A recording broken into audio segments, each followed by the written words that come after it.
എല്ലാവർക്കും പ്രത്യേകം സ്വാഗതം. ഇത് 307-ാമത്തെ ക്ലാസ്സാണ്. ഇന്ന് നമ്മൾ പ്രാർത്ഥനയുടെ ഒരു പുതിയ അധ്യായത്തിലേക്ക് പ്രവേശിക്കുകയാണ്. Page number 639, ഖണ്ഡിക 2650. പ്രാർത്ഥനയുടെ പാരമ്പര്യം. അതിനിടെ ഇന്നലെ പറഞ്ഞ കാര്യങ്ങളിൽ ഒരു പോയിൻ്റ് കുറേ കൂടി ശക്തമായി ഞാൻ പറയേണ്ടതായിരുന്നു എന്ന് പിന്നീട് എനിക്ക് തോന്നി. ഒരു പോയിൻ്റ് 2942 2 ദിവസമായിട്ട് നമ്മൾ പറഞ്ഞുകൊണ്ടിരിക്കുന്ന ആ ഖണ്ഡികയാണ് 2642. അതിൽ സ്വർഗീയ ആരാധനയെക്കുറിച്ചും സ്വർഗീയ സ്തുതികളെക്കുറിച്ചും രക്തസാക്ഷികളെക്കുറിച്ചും വിശുദ്ധരെക്കുറിച്ചും എല്ലാം പറഞ്ഞതിൻ്റെ അവസാനം എല്ലാ സമ്പൂർണ്ണ ദാനവും ആരിൽ നിന്ന് നിർഗളിക്കുന്നുവോ ആ പ്രകാശങ്ങളുടെ പിതാവിന് നന്ദി അർപ്പിക്കുകയും ചെയ്യുന്നു. അതിനുശേഷം പറഞ്ഞിരിക്കുന്ന ഒരു വലിയ രഹസ്യം ഇതാണ്: അങ്ങനെ വിശ്വാസം സംശുദ്ധമായ സ്തുതിപ്പാണ്. അങ്ങനെ വിശ്വാസം സംശുദ്ധമാണ്. അപ്പോൾ അവസാനം എല്ലാ സ്തുതിപ്പിനെയും സാംശീകരിച്ചുകൊണ്ട് പറയുന്നത് എന്താ? അത് ഇംഗ്ലീഷിലാണെന്ന് എനിക്ക് കുറേ കൂടി സ്പർശിക്കപ്പെട്ടത്. Thus faith is pure praise. അപ്പോൾ ഏറ്റവും വലിയ സ്തുതിപ്പ്, ഏറ്റവും വലിയ സ്തുതി ആരാധന നമ്മുടെ വിശ്വാസമാണ്. ഏറ്റവും വലിയ സ്തുതി. അപ്പോൾ ആ വിശ്വാസത്തിൽ നമ്മൾ വളരണം, ആ വിശ്വാസത്തിൽ നമ്മൾ ജ്വലിക്കണം. ആ വിശ്വാസമാണ് ദൈവം നമുക്ക് തന്നിരിക്കുന്ന ഏറ്റവും വലിയ ദാനം. അപ്പോൾ ആ പശ്ചാത്തലത്തിൽ നമ്മൾ ഇന്ന് അതിൻ്റെ ഉറവിടങ്ങളിലേക്ക് പോവുകയാണ്. ഈ വിശ്വാസം നമ്മിലേക്ക് ഉണ്ടാകുന്നതിന് എന്തൊക്കെ ദൈവം ചെയ്തു എന്നുള്ളതാണ്. 2650 പ്രാർത്ഥനയുടെ പാരമ്പര്യം. ആന്തരിക പ്രേരണയുടെ സ്വതസിദ്ധമായ പ്രവാഹമായി പ്രാർത്ഥനയെ ചുരുക്കാനാവില്ല. അപ്പോൾ പലരും പറയും, എനിക്കതിന് പ്രാർത്ഥിക്കാൻ പറ്റണില്ലല്ലോ, എനിക്കൊരു പ്രേരണ കിട്ടിയാലല്ലേ പ്രാർത്ഥിക്കാൻ പറ്റുള്ളൂ, എനിക്ക് പ്രേരണ കിട്ടുന്നില്ല. അതിന് മനസ്സുണ്ടായിരിക്കണം. അതാണ്, മനസ്സുണ്ടായിരിക്കണം. നമ്മളെല്ലാ ഈ ദിവസങ്ങളിലെല്ലാം പറഞ്ഞൊരു കാര്യമാണ് മനസാക്ഷി, യുക്തി. ഇവിടേക്കാണ് നമ്മൾ തിരിച്ചു വരുന്നത്. അതിന് മനസ്സുണ്ടായിരിക്കണം. പ്രാർത്ഥനയെപ്പറ്റി വിശുദ്ധ ഗ്രന്ഥം വെളിപ്പെടുത്തിയിട്ടുള്ളത് എന്തെന്ന് അറിഞ്ഞാൽ മാത്രം പോരാ, എങ്ങനെ പ്രാർത്ഥിക്കണം എന്നുകൂടി അറിഞ്ഞേ തീരും. എങ്ങനെ പ്രാർത്ഥിക്കണം, അതാണ് അതിൻ്റെ പ്രായോഗികമായിട്ട്. നമ്മളിപ്പോൾ സ്വിമ്മിങ് പഠിക്കണം. അത് സ്വിമ്മിങ് പഠിക്കുന്നതിനെക്കുറിച്ച് ഒരു ഗ്രന്ഥത്തിൽ എഴുതിയിരിക്കുന്നതെല്ലാം പഠിച്ചാൽ സ്വിമ്മിങ് പഠിക്കുമോ? നീന്താൻ പഠിക്കണമെങ്കിൽ വെള്ളത്തിലേക്ക് എത്തിച്ചേരണം. വിശുദ്ധ മദർ തെരേസ എപ്പോഴും പറയാറുള്ളൊരു കാര്യമാണ്, പ്രാർത്ഥിക്കാൻ പഠിക്കണമെങ്കിൽ പ്രാർത്ഥിക്കണം, പ്രാർത്ഥിക്കാൻ പഠിക്കണമെങ്കിൽ പ്രാർത്ഥിക്കണം, ഡ്രൈവിംഗ് ചെയ്യാൻ പഠിക്കണമെങ്കിൽ ഡ്രൈവിംഗ് ചെയ്യാൻ ആരംഭിക്കണം. ഇത് തിയറി കൊണ്ട് പഠിച്ചാൽ മാത്രം നടക്കുന്ന ഒരു കാര്യമല്ല. എങ്ങനെ പ്രാർത്ഥിക്കണം എന്നുകൂടി അറിഞ്ഞേ തീരും. അതാണ് വിശ്വസിക്കുകയും പ്രാർത്ഥിക്കുകയും ചെയ്യുന്ന സഭയിലെ വിശ്വസിക്കുകയും പ്രാർത്ഥിക്കുകയും. അപ്പോൾ സഭ എന്ന് പറഞ്ഞാൽ തന്നെ, അപ്പോൾ മലയാളത്തിൽ സഭ എന്ന് പറയും, ഇംഗ്ലീഷിൽ ചർച്ച് എന്ന് പറയും. സഭ എന്ന് പറഞ്ഞാൽ തന്നെ അതിൻ്റെ മുഴുവൻ ആരംഭം പ്രാർത്ഥനയാണ്. വിശ്വസിക്കുകയും പ്രാർത്ഥിക്കുകയും ചെയ്യുന്ന സഭയിലെ ഡൈവർബം 8 ദൈവമക്കളെ സജീവമായ കൈമാറ്റത്തിലൂടെ വിശുദ്ധ പാരമ്പര്യം പ്രാർത്ഥിക്കേണ്ടത് എങ്ങനെയെന്ന് പരിശുദ്ധാത്മാവ് പഠിപ്പിക്കുന്നു. Praise the Lord. ഒന്നുകൂടി വായിക്കാം അവസാനത്തെ പാരഗ്രാഫ്. ഓരോ വാക്കുകളിലും വലിയ കാര്യങ്ങളാണ് കേട്ടോ. നമ്മളങ്ങ് ഓടിച്ച് വായിക്കരുത്. വിശ്വസിക്കുകയും പ്രാർത്ഥിക്കുകയും ചെയ്യുന്ന സഭയിലെ, അതാണ് സഭയുടെ പ്രധാന രഹസ്യം. ആദ്യം കണ്ടോ, വിശ്വാസമാണ്. ആരിൽ വിശ്വസിക്കുന്നു? ആരിലെങ്കിലും അല്ല വിശ്വസിക്കുന്നത്. അതാണ് ഏറ്റവും ആദ്യം പറയുന്നത്. ഏക ദൈവത്തിൽ, പിതാവ്, പുത്രൻ, പരിശുദ്ധാത്മാവ്. വിശ്വാസപ്രമാണം. അപ്പോൾ ആ വിശ്വാസപ്രമാണത്തിലെ ഓരോ വാക്കുകളുമാണ് നമ്മുടെ വിശ്വാസത്തിൻ്റെ പ്രധാന രഹസ്യം. ആ വിശ്വാസ പ്രമാണത്തിൽ പറയാത്ത കാര്യങ്ങളാണ് നമ്മൾ ചെയ്തുകൊണ്ടിരിക്കുന്ന ഒരുപാട് കാര്യങ്ങൾ. എന്നോട് ക്ഷമിക്കണേ. അതുകൊണ്ട് നമ്മുടെ വിശ്വാസം വളരുന്നില്ല. ചിലർ പറഞ്ഞു, ബ്രദറെ, ഈ കാര്യത്തെക്കുറിച്ച് കത്തോലിക്ക സഭയുടെ മതബോധനത്തിൽ 3 ഖണ്ഡികയേ ഉള്ളൂ. ആ 3 ഖണ്ഡികയെങ്കിലും ഒന്ന് വിശ്വസിക്കൂ. അപ്പോൾ ഇല്ലാത്തത് കുറേ വിശ്വസിക്കണമെന്ന് ഈ കത്തോലിക്ക സഭയുടെ മതബോധനത്തിൽ ഇല്ലാത്ത കാര്യം എന്തിനാ വിശ്വസിക്കണേ? അപ്പോൾ വിശ്വാസം എന്നത് എന്തെങ്കിലും വിശ്വസിക്കുന്നതിലല്ല, ദൈവത്തിൽ നിന്ന് നമ്മിലേക്ക് നൽകപ്പെടുന്ന ദൈവിക സത്യങ്ങൾ, വിശ്വാസ സത്യങ്ങൾ, വിശ്വാസത്തിൻ്റെ പാരമ്പര്യം, അത് വിശ്വസിക്കണം. പാരമ്പര്യം എന്ന് പറഞ്ഞാൽ അതിന് 2 തരത്തിൽ ചിന്തിക്കാം. പലപ്പോഴും ഇവിടെ വിശുദ്ധ പാരമ്പര്യം എന്നാണ് പറയണത്. വിശുദ്ധ പാരമ്പര്യം, വെറും പാരമ്പര്യം എന്നല്ല ഇവിടെ പറയണത്. വിശുദ്ധ പാരമ്പര്യം. വിശുദ്ധ പാരമ്പര്യം വിശുദ്ധ ഗ്രന്ഥം പോലെ തന്നെ വളരെ പ്രാധാന്യമുള്ളതാണ് വിശുദ്ധ പാരമ്പര്യം. അപ്പോൾ ആ വിശുദ്ധ പാരമ്പര്യങ്ങളെക്കുറിച്ച് നമുക്ക് അറിവുണ്ടാകണം. അതാരാണ് അറിവ് തരുന്നത്? അതും പരിശുദ്ധാത്മാവ് തന്നെയാണ്. അപ്പോൾ വിശ്വസിക്കുകയും പ്രാർത്ഥിക്കുകയും. ഇപ്പം നിങ്ങൾ തന്നെ ഒന്ന് പരിശോധിച്ച് നോക്കിയോ, നിങ്ങളുടെ വിശ്വാസത്തിലും പ്രാർത്ഥനയിലും സഭയുടെ പാരമ്പര്യത്തിലും സഭയുടെ പ്രബോധനത്തിലും ഇല്ലാത്തത് എന്തെങ്കിലും ഉണ്ടോ? ഒന്ന് പരിശോധിച്ച് നോക്കൂ. ഉണ്ടെങ്കിൽ നമ്മുടെ വിശ്വാസം വർദ്ധിക്കില്ല, വിശ്വാസം വളരില്ല. അതിനെ നമ്മൾ ഉന്മൂലനം ചെയ്യണം. വിശ്വാസത്തിൻ്റെ വിശുദ്ധീകരണം എന്ന് പറയുന്നത് അതാണ്. വിശ്വാസത്തിൻ്റെ അനുസരണം എന്ന് പറയുന്നത് മനസ്സിലാക്കണം. വിശ്വാസത്തിൻ്റെ അനുസരണം. ഇനി ഇതിൻ്റെ പ്രാർത്ഥിക്കേണ്ടത് എങ്ങനെയെന്ന് പരിശുദ്ധാത്മാവ് നമ്മളെ പഠിപ്പിക്കുന്നു. അപ്പോൾ ഒരിക്കൽ കൂടി അത് വായിക്കാം. വിശ്വസിക്കുകയും പ്രാർത്ഥിക്കുകയും ചെയ്യുന്ന സഭയിലെ ദൈവമക്കളെ സജീവമായ കൈമാറ്റത്തിലൂടെയും വിശുദ്ധ പാരമ്പര്യം പ്രാർത്ഥിക്കേണ്ടത് എങ്ങനെയെന്ന് പരിശുദ്ധാത്മാവ് പഠിപ്പിക്കുന്നു. വിശുദ്ധ പാരമ്പര്യത്തിൻ്റെ അർത്ഥം കൈമാറ്റമാണ്.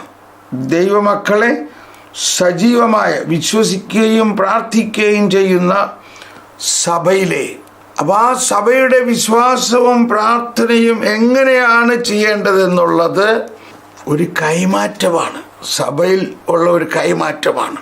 ഇനി നമുക്ക് 75ാമത്തെ ഖണ്ഡികയിലേക്ക് പോകാം. CCC 75ാമത്തെ പാരഗ്രാഫ്, അപ്പസ്തോലിക പാരമ്പര്യം.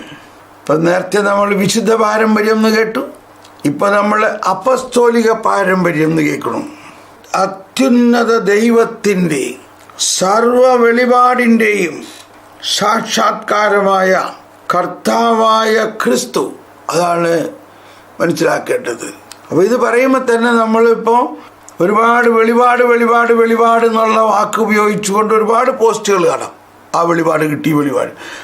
നമ്മൾ ആ വെളിപാടുകളെ ഒന്നും നമ്മൾ യഥാർത്ഥ വെളിപാടായിട്ട് സ്വീകരിക്കരുത്. യഥാർത്ഥ വെളിപാട്, നാം വിശ്വസിക്കേണ്ട വെളിപാട് കർത്താവ് ആയ യേശുക്രിസ്തുവിൽ അത്യുന്നത ദൈവം നൽകിയിട്ടുണ്ട്. ആ കർത്താവായ യേശുക്രിസ്തുവിൽ എല്ലാ വെളിപാടും പൂർത്തീകരിക്കപ്പെട്ടിരിക്കുന്നു. പക്ഷേ പലർക്കും പലതും വെളിപാടായിട്ട് കാണിച്ചു കൊടുക്കുന്നത് ഈ വെളിപാടിൻ്റെ പുനർവായനയാണ്. ഈ വെളിപാടിനെ എങ്ങനെ മനസ്സിലാക്കണം എന്നുള്ള അർത്ഥത്തിലാണ്. അപ്പോൾ ആ വെളിപാട് എന്ന് പറയുമ്പോൾ വളരെ സൂക്ഷിക്കണം, വളരെ അപകടകരമാണ്. എന്നാൽ വളരെ വിവേചനാപൂർവം സ്വീകരിക്കാൻ ആവശ്യമുള്ളതുമാണ് വെളിപാടുകൾ. എന്താണ് ആദ്യമായിട്ട് നമ്മൾ മനസ്സിലാക്കേണ്ടത്? അത്യുന്നത ദൈവത്തിൻ്റെ സർവ വെളിപാടിൻ്റെയും സാക്ഷാത്കാരമായ കർത്താവായ ക്രിസ്തു. കർത്താവായ ക്രിസ്തുവിനെ കുറിച്ച് എന്താ നമ്മൾ വിചാരിച്ചേക്കണേ? അത്യുന്നത ദൈവത്തിൻ്റെ സർവ വെളിപാടിൻ്റെയും സാക്ഷാത്കാരമായ കർത്താവായ ക്രിസ്തു.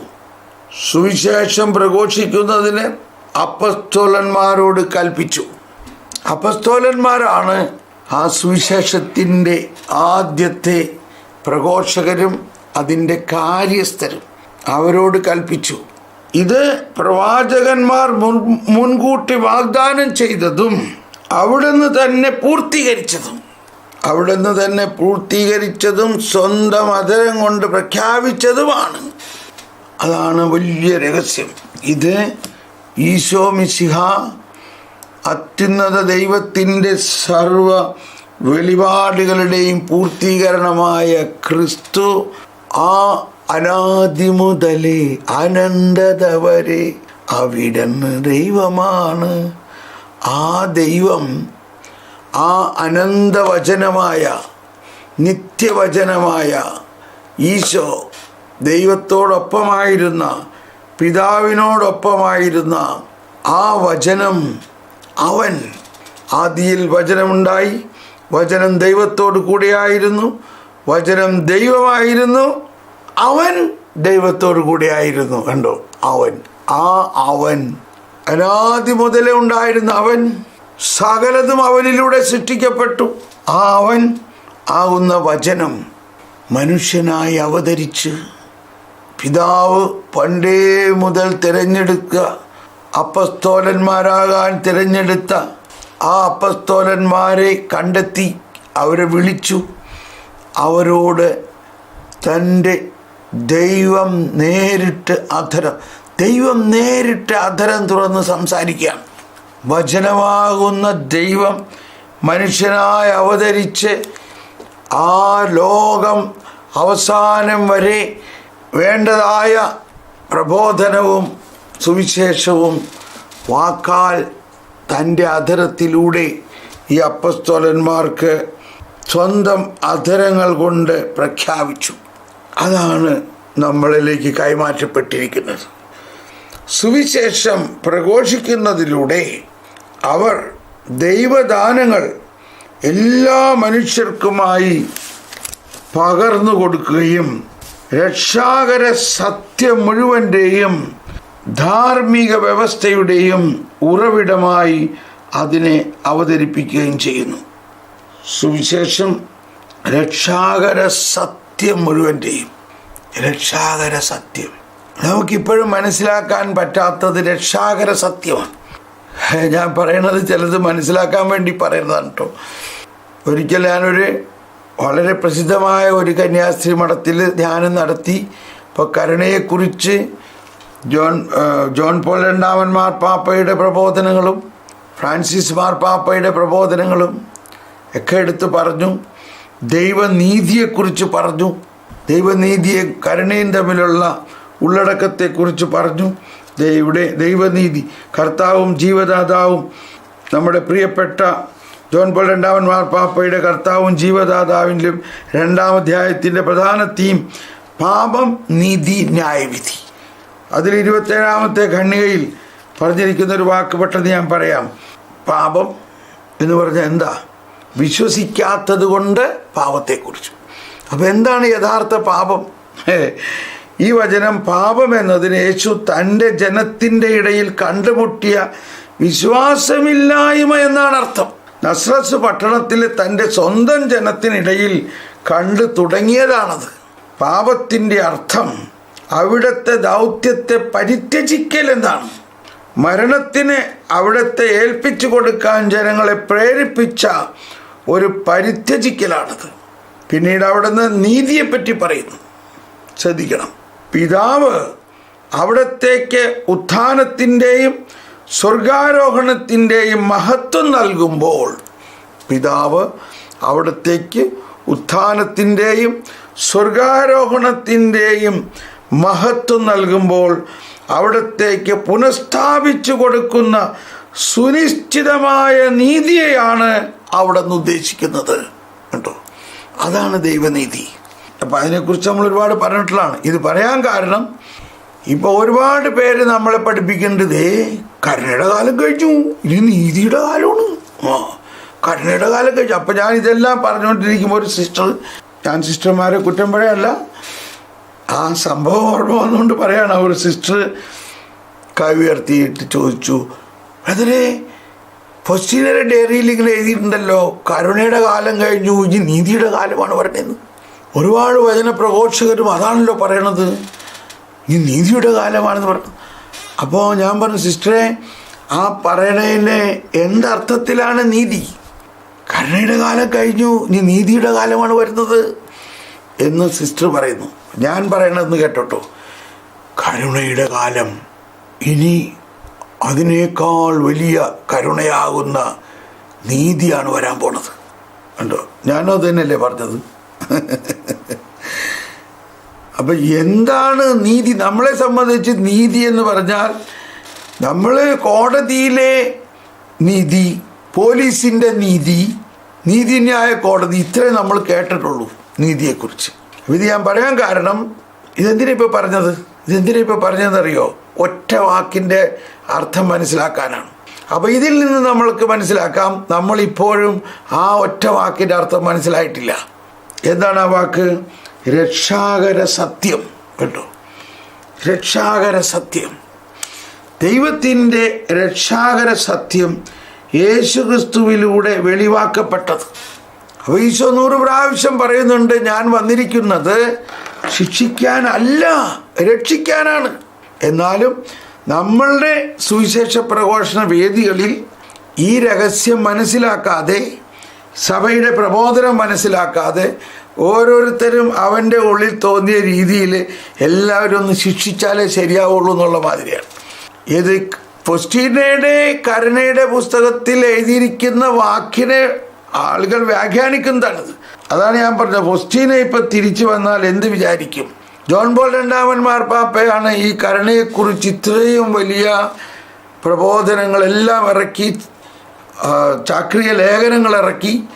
ആ ജോൺ പോൾ രണ്ടാമൻ മാർപ്പാപ്പയിലൂടെയാണ് വിശുദ്ധ ഫൊസ്റ്റീനയുടെ ഡയറിയും വിശുദ്ധ ഫൊസ്റ്റീനയിലൂടെയുള്ള പ്രബോധനങ്ങളെയും ഇത്രയും പോപ്പുലറൈസ് ചെയ്തത്.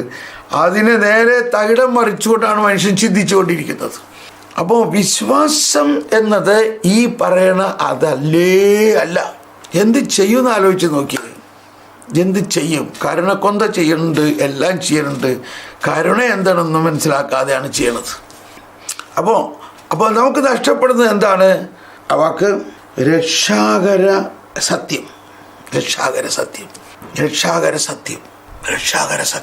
ഇപ്പോൾ ഡൊമിനം വിഫിക്കാന്തത്തിൽ നിന്ന് ഞാൻ എടുത്ത് വായിച്ചു. ഇനി കാറ്റഗിസത്തിൽ ഒരു വാക്ക് കൂടി ഒന്ന് വായിച്ചേക്കാം. കാരണം ഈ രക്ഷാകര സത്യം മനസ്സിലായാലേ 1992 ഇത് സംബന്ധിച്ച് വായിക്കുമ്പോഴാണ് ശരിക്കത് മനസ്സിലാകുന്നത്. ഞാൻ ആ രക്ഷാകര സത്യം എന്നത് നമ്മൾ മനസ്സിലാക്കണ്ടേ. എന്താ രക്ഷാകര സത്യം? 1992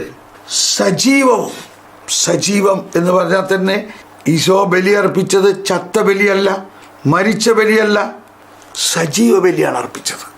സജീവ ബലി ഇന്നലെ നമ്മൾ പഠിച്ചു. അർപ്പിച്ചവനും അർപ്പിച്ച ബലിവസ്തുവും ഒന്ന് തന്നെ. സജീവ ബലി, സജീവവും വിശുദ്ധവും ദൈവത്തിന് പ്രീതിജനകവുമായ ബലിവസ്തുവായി തന്നെ കുരിശിൽ അർപ്പിക്കുകയും തൻ്റെ രക്തം എല്ലാ മനുഷ്യരുടെയും പാപപരിഹാരത്തിനുള്ള ഉപകരണമായിയും ചെയ്തു. ആ ക്രിസ്തുവിൻ്റെ പീഡാസഹനത്തിൻ്റെ ഫലമായി നമുക്ക് ലഭിച്ചതാണ് നീതീകരണം. വിശ്വാസത്തിൻ്റെ കൂദാശയായ മാമോദീസായിലൂടെ നീതീകരണം നൽകപ്പെടുന്നു. തൻ്റെ കാരുണ്യത്തിൻ്റെ ശക്തിയാൽ നമ്മെ ആന്തരികമായി നീതിയുള്ളവരാക്കി തീർക്കുന്ന ദൈവത്തിൻ്റെ നീതിയോട് അത് നമ്മെ അനുരൂപപ്പെടുത്തുന്നു.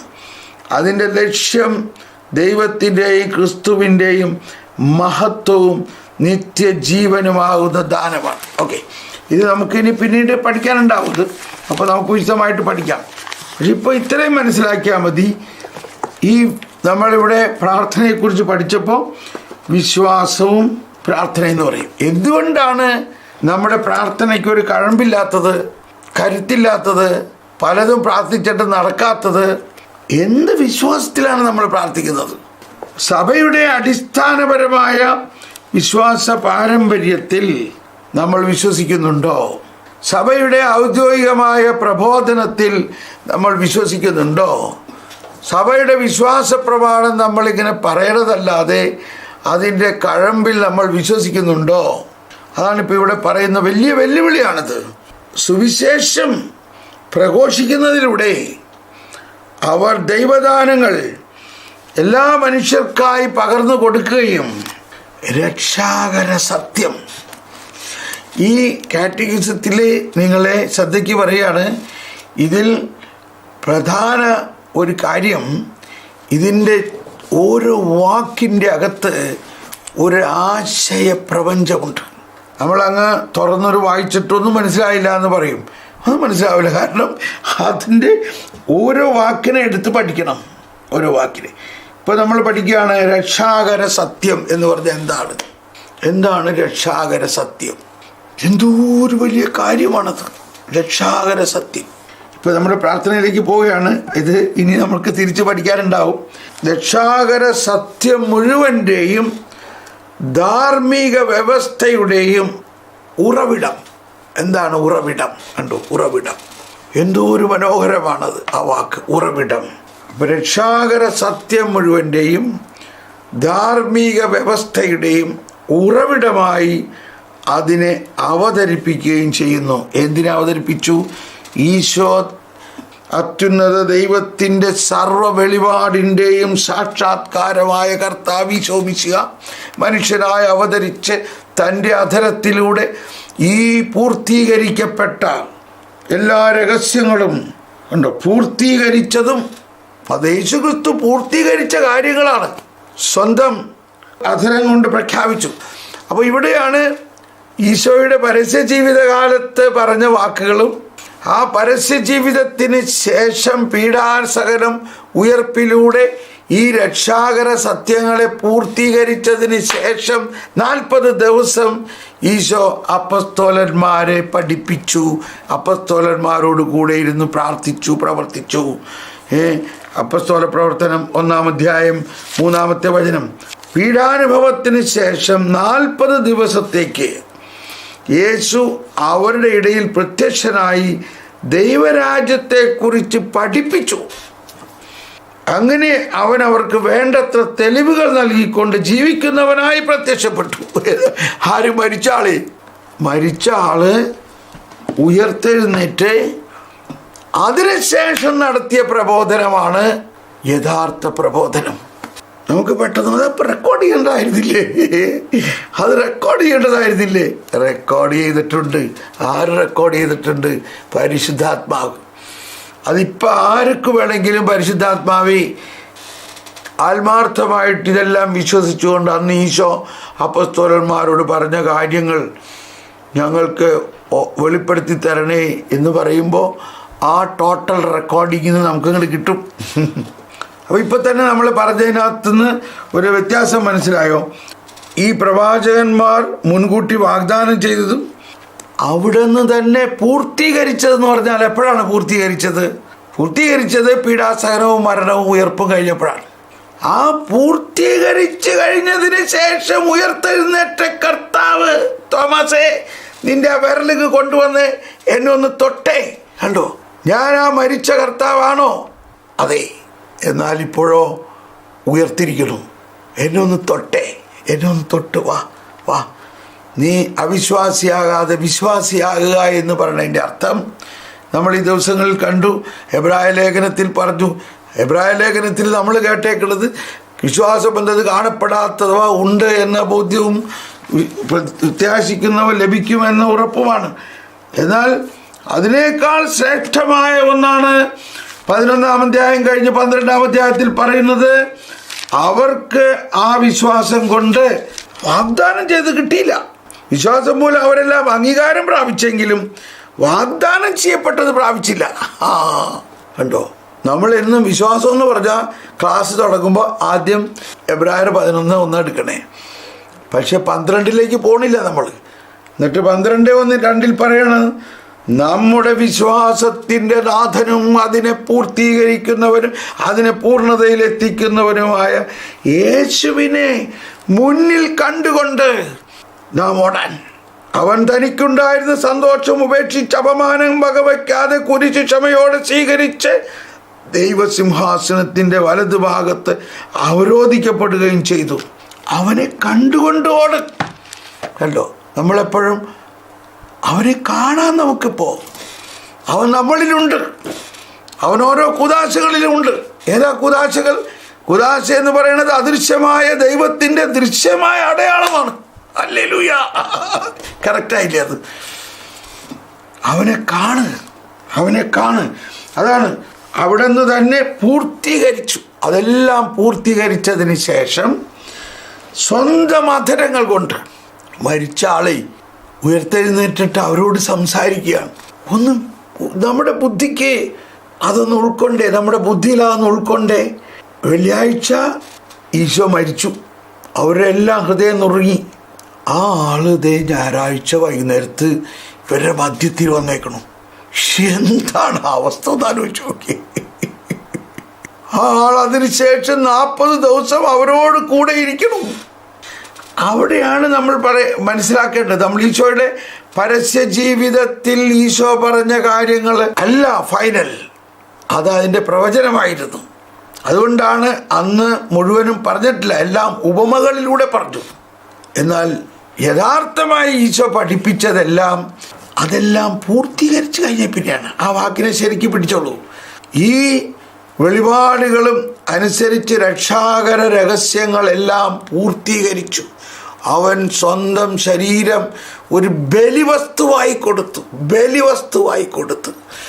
നമ്മുടെ രക്ഷയ്ക്ക് വേണ്ടി തൻ്റെ ശരീരം ബലിവസ്തുവായി അർപ്പിച്ച് തൻ്റെ രക്തം അതിനെ നീതീകരിക്കുന്ന ഉപകരണമാക്കി. ഈ നീതിയെയാണ് നമ്മൾ മനസ്സിലാക്കേണ്ടത്. തൻ്റെ രക്തം കൊണ്ട് നമ്മളെ നീതീകരിച്ച് കഴിഞ്ഞോ, അതോ ഇനി വേറെ എന്തെങ്കിലും രക്തം വരാനുണ്ടോ? അങ്ങനെ നീതീകരിച്ച് കഴിഞ്ഞ് അതെല്ലാം പൂർത്തീകരിച്ചതിന് ശേഷം സ്വന്തം അധരം കൊണ്ട് ദൈവരാജ്യത്തിലുള്ള വിശ്വാസത്തെക്കുറിച്ചും എന്താണ് വിശ്വസിക്കേണ്ടതെന്നും എങ്ങനെയാണ് വിശ്വസിക്കേണ്ടതെന്നും കൃത്യമായി അവരെ പഠിപ്പിച്ചു. കൃത്യമായി അവരെ പഠിപ്പിച്ചു. അത് അവർക്ക് പേഴ്സണലായിട്ട് വേണ്ടിയുള്ള പഠനമല്ല, അത് യുഗാന്ത്യം വരെ സഭയിൽ വിശുദ്ധ പാരമ്പര്യമായി വിശ്വാസികളിൽ പ്രസരിക്കുന്ന കാര്യമാണ് പഠിപ്പിച്ചത്. ഇന്ന് ജീവിക്കുന്ന ഈ തോമസ് പോളിലും ഇന്ന് ജീവിക്കുന്ന നമ്മളെല്ലാവർക്കും വേണ്ടി കൂടിയാണോ അന്ന് ഈശോ അത് അപ്പോസ്തലന്മാർക്ക് കൊടുത്തത്? പറയും. ഒന്ന് ഉൾക്കൊണ്ടേ, അതിനൊന്ന് ഉൾക്കൊണ്ടേ. അന്ന് അപ്പോസ്തലന്മാരോട് ഉയർത്തെഴുന്നേറ്റ കർത്താവ് പറഞ്ഞു കൊടുത്ത വിശ്വാസ രഹസ്യങ്ങൾ, രക്ഷാകര സത്യം മുഴുവൻ്റെയും ധാർമ്മിക വ്യവസ്ഥയുടെയും ഉറവിടം അന്ന് പകർന്നു കൊടുത്തത്. അതാണ് ഓരോ ദിവസത്തെ കുർബാനയിൽ നമ്മൾക്ക് പകർന്നു തരുന്നത്. ആ കുർബാനയിൽ നമുക്ക് ഈ രഹസ്യങ്ങളെല്ലാം പകർന്നു കിട്ടുകയാണ്. ക്ലിയറായി തോന്നണം. അത് ക്ലിയറായില്ലേ? അപ്പോൾ ഇതാണ് നമ്മുടെ വിശ്വാസത്തിൻ്റെ പാരമ്പര്യം എന്ന് പറയുന്നത്, വിശുദ്ധ പാരമ്പര്യം എന്ന് പറയുന്നത്. അത് അന്ന് ഈശോ 40 ദിവസം അവരോട് പറഞ്ഞ കാര്യങ്ങൾ എവിടെ എഴുതിയേക്കണം? അത് അവരങ്ങ് ജീവിച്ചു. അതിലൂടെ സഭ വളർന്നു. അതിനകത്ത് മുഴുവനും എവിടെയും എഴുതിയിട്ടില്ല. അതാണ് ലിഖിത സുവിശേഷം, ലിഖിതമായിട്ടുള്ള സുവിശേഷം. ഈ സുവിശേഷം ലിഖിതമായിട്ടുള്ളത് ഒന്ന്, ഇനി മുഖാമുഖം പറഞ്ഞ വെർബൽ ഓറൽ ട്രഡീഷൻ വേറൊന്നും. അപ്പോൾ നമ്മുടെ വിശ്വാസം ഈ ഓറൽ ട്രഡീഷനിലാണ്. എന്നാൽ അതോടൊപ്പം വിശുദ്ധ എഴുതിയിരിക്കുന്നതെല്ലാം. അപ്പോൾ നമ്മൾ ഈ 2 പോയിന്റിനെ ശരിക്കും ആഴമായിട്ടൊന്ന് എടുക്കുക വ്യക്തിപരമായി. എന്താണ് 2 അല്ല 3 പോയിന്റ്. അത്യുന്നത ദൈവത്തിൻ്റെ സർവ വെളിപാടിൻ്റെയും സാക്ഷാത്കാരമായ കർത്താവായ ക്രിസ്തു. നമ്മൾ വേറെ ഒരു വെളിപാടിൻ്റെയും കൂടെ പോകരുത്. നമ്മുടെ നാട്ടിൽ ഇതിലെ അടയാളങ്ങൾ നമുക്ക് കാണാം. വേറെ വെളിപാട് കിട്ടി പോയി പലതും പലതരത്തിലുള്ള വിശ്വാസ പ്രബോധനങ്ങളിൽ കെട്ടിക്കിടക്കണം നമുക്കറിയാം. ഇപ്പം അതിൽ കൂടുതൽ അതിനെക്കുറിച്ച് പറഞ്ഞ് വെറുതെ നമ്മൾ സമയം കളയണ്ട. എന്തുകൊണ്ട് അങ്ങനെ പോയി? ഈ ക്രിസ്തുവാകുന്ന യഥാർത്ഥ വെളിപാടിനെ മുറുക്കെ പിടിക്കാത്തത് കൊണ്ട്. ക്രിസ്തു നൽകിയ വെളിപാടിന് നമ്മുടെ വ്യാഖ്യാനം അനുസരിച്ചല്ല മനസ്സിലാക്കേണ്ടത്, സുവിശേഷത്തിൽ അല്ലെങ്കിൽ സഭയുടെ വ്യാഖ്യാനം അനുസരിച്ച് മനസ്സിലാക്കാത്തത് കൊണ്ടാണ് ഒരുപാട് നമ്മുടെ കത്തോലിക്ക സഭയിൽ തന്നെ നമ്മുടെ നാട്ടിൽ തന്നെ പലതരത്തിലുള്ള പ്രശ്നങ്ങളുണ്ടായി പലരും അങ്ങനെ മാറിപ്പോയിരിക്കുന്നത്. അത് വരാതിരിക്കണം നമുക്ക്. എങ്കിൽ നമ്മൾ എന്ത് ചെയ്യണം? സഭയുടെ പ്രബോധനങ്ങളിലൂടെ മാത്രമേ ഈ വെളിപാടിൻ്റെ വ്യാഖ്യാനം സ്വീകരിക്കാവൂ. അപ്പോൾ ഒന്ന്, സർവ്വ വെളിപാടിൻ്റെ സാക്ഷാത്കാരമായ കർത്താവായ ക്രിസ്തു. ഇനി രണ്ട്, അവിടുന്ന് തന്നെ പൂർത്തീകരിച്ചതും. ആ കർത്താവ് പ്രവാചകന്മാർ പറഞ്ഞതും പിതാവിൻ്റെ ഹൃദയത്തിൽ നിന്നുള്ള രക്ഷാകര രഹസ്യങ്ങളും അവിടുന്ന് പൂർത്തീകരിച്ചു. അപ്പോൾ നമ്മൾ സുവിശേഷം എന്ന് പറയുമ്പോൾ ഈ 4 സുവിശേഷത്തിലും പരസ്യ ജീവിതത്തിൽ എഴുതിയിരിക്കുന്ന കാര്യം മാത്രം ചിന്തിച്ചാൽ പോരാ. ആ പരസ്യ ജീവിതം കഴിഞ്ഞിട്ട് അതിനെ പൂർത്തീകരിച്ചു കഴിഞ്ഞതിന് ശേഷം തൻ്റെ അധരം കൊണ്ട് പ്രഖ്യാപിച്ചു. ഉയർത്തെഴുന്നേറ്റ് സ്വർഗാരോഹണം, ഉയർത്തെഴുന്നേറ്റ കർത്താവ് പ്രഖ്യാപിച്ച കാര്യങ്ങൾ, അതാണ് ഈ 40 ദിവസത്തിൻ്റെ പ്രാധാന്യം. അതാണ് സുവിശേഷ പ്രഖ്യാപനത്തിലൂടെ അപ്പസ്തോലന്മാർ എല്ലാ മനുഷ്യർക്കുമായി പകർന്നു കൊടുക്കുകയും രക്ഷാകര സത്യം അതെവിടെയെങ്കിലും വേണ്ടയ്ക്ക് അക്ഷരത്തിലൊന്ന് എഴുതി ഒന്ന് ഒട്ടിച്ചു വയ്ക്കും. രക്ഷാകര രഹസ്യമെന്ന് ഞാൻ പറയാറുണ്ട്. രക്ഷാകര സത്യം, രക്ഷാകര രഹസ്യം മുഴുവൻ്റെയും ധാർമ്മിക വ്യവസ്ഥയുടെയും ഉറവിടമായി അതിനെ അവതരിപ്പിക്കുകയും ചെയ്യുന്നു. അതാണ് അപ്പസ്തോലിക പാരമ്പര്യം. നമുക്കിവിടെ നിർത്താം.